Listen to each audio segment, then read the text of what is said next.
முதுகு வலி வந்த உடனே படுத்துக்கிட்டே இருக்கீங்களா? அப்ப உங்களுக்கானதுதான் இந்த வீடியோ. வாங்க அதை பத்தி தெரிஞ்சுக்கிறோம். ஹாய், ஐ அம் டாக்டர் செல்ல செந்தமிழ் செல்வன், அறந்தாங்கிலிருந்து.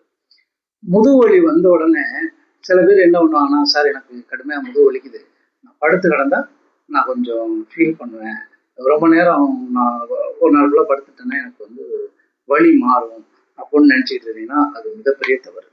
அதாவது முதுகு வலி வந்துச்சுன்னா நீங்க இந்த மாதிரி ரொம்ப நேரம் படுத்தே இருக்கும்போது என்ன ஆகும் பார்த்தீங்கன்னா, தசைகள்லாம் வந்து பலவீனப்படும். அதே போல ட்ரீட்மெண்ட்டுக்கும் நமக்கு குணப்படுத்துறது கொஞ்சம் லேட் ஆகும்.